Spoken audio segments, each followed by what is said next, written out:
Hey there, everybody. This is Gary from Constricted and Addicted with Matilda. And, you know, I don't have any topics today.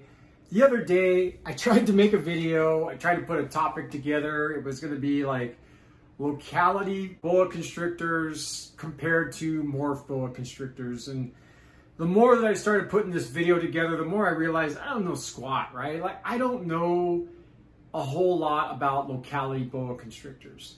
What is it that attracts me to the locality boa constrictors? Because my collection is very locality heavy. And a lot of it just has to do with the fact that I see people post locality boa constrictors on YouTube or on Instagram, or I have friends and they favor locality boa constrictors, and it just gets me interested. So anyways, as I am putting this video together, and you know, it's very apparent as I'm doing this that I don't have the information that somebody else might have, or that I feel I should have anyways. I went to go pick up Adrestia, who's my Hog Island boa, and she hissed at me. She's never hissed at me before.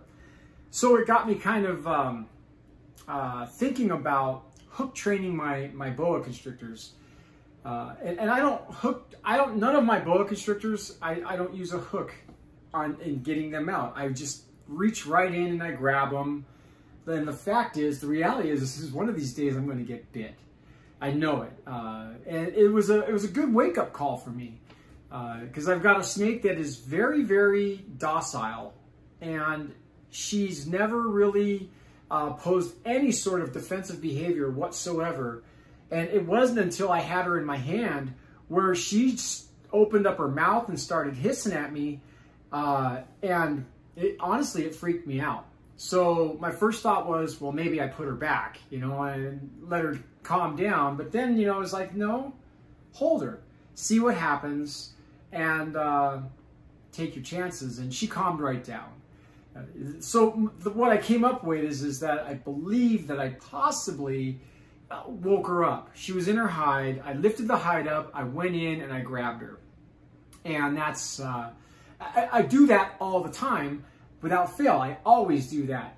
But that time, you know, I don't think she was ready for it. And she let me know she wasn't ready for it. So it really prompted me to start thinking about hook training the snakes before I get them out, if not for their protection, for my protection.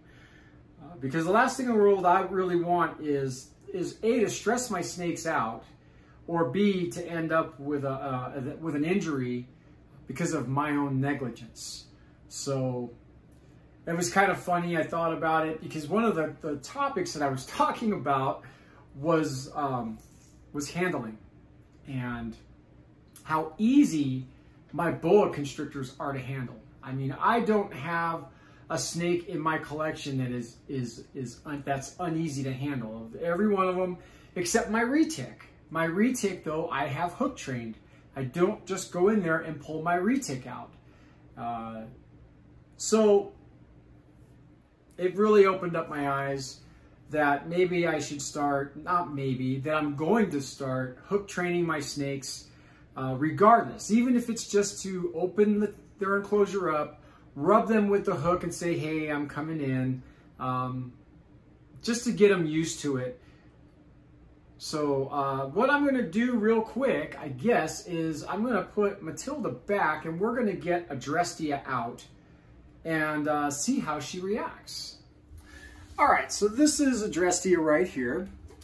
We're going to open her up, and as you can see, she's right there. So she sees me, she knows that I'm coming in. But what I want to do is let her know that I want to bring her out.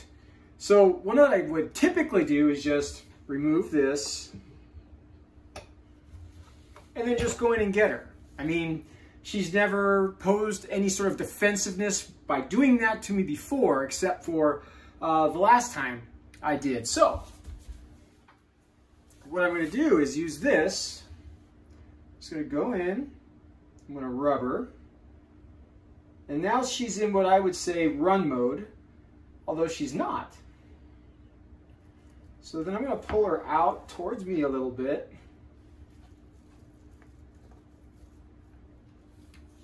and nothing. Got her out. She knew she was coming out. And like I said, it's very possible that she reacted because I came in pretty quickly when I got her, when she hissed at me, and she was just startled, and she reacted to my quickness.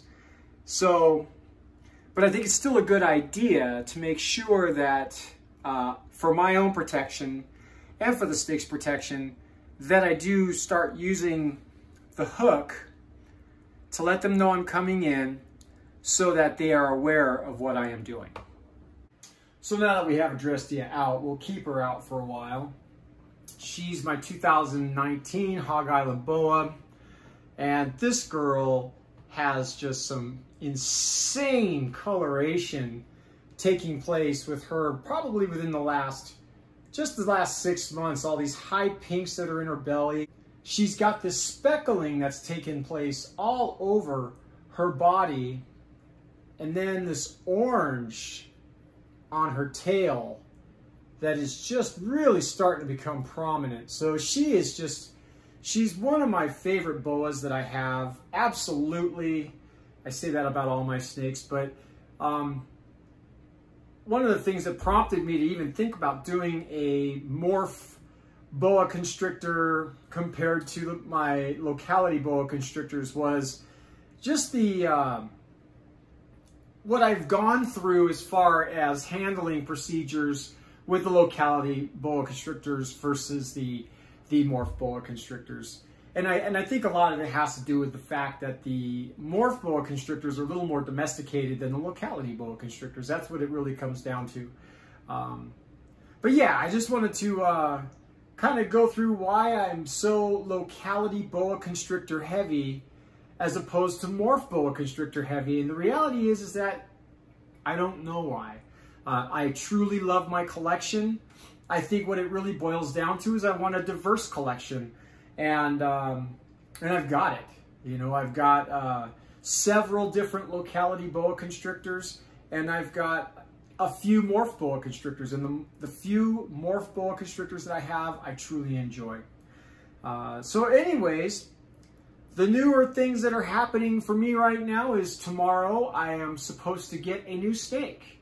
One of my friends bred her ghosts together, a male and female ghost, and with, I believe there's a het call, and trying to hit the sun glows or the moon glows. And unfortunately, I don't believe she got any, but she did get some supers. So I don't know what I'm getting, but I've been getting some text messages that she's extremely excited to be able to give me the snake that she's giving me. So I am super excited to be able to receive a brand new snake tomorrow, and especially a snake from a friend of mine that I get to raise. It's got a lot of sentimental value in it right there. So hopefully tomorrow we'll have another unboxing video, and you know, as other things that have been taking place, as some of you have seen, I rebuilt the stand of my AP enclosures rack that I have here, or stack. I shouldn't say rack because it's not a rack. But let me see here if I can get behind the camera. And that bottom piece that's right there, let me move this chair out of the way. That bottom piece that's right there was bricks, because I was just so excited to set this thing up that I figured I could set it on a couple of bricks and everything would be okay. What I found is that the bottom enclosure was bowing like this. So this last weekend I took charge of that and I built the stand down here. Lumber is pretty expensive, by the way, right now. That cost me over $120 to build. And that was because each board was almost $30 a piece. So, but it was well worth it. Not only are the enclosures not bowing anymore, but it looks pretty solid and it looks great. So that's what's going on with me. I wanted to put a video out, and the more that I thought about putting a video out where it's topics and me explaining things, the more I felt like it just wasn't me. It just didn't feel natural. So I just decided today I was just going to do a little update video and tell you about my trials and my errors, and you know what, just keep doing videos with whatever comes to mind. And yeah, so today we get to see Adrestia, and who knows what'll happen, but tomorrow, hoping I get a new boa constrictor, we'll be doing an unboxing video tomorrow. So if you guys are new to the channel, thank you so much for subscribing. Thanks for watching. Thanks for the comments. If there's anything that you would like me to talk about, I will do the best I can. But yeah, give me some suggestions. We'll put them up. And you guys, thanks for watching. Appreciate it.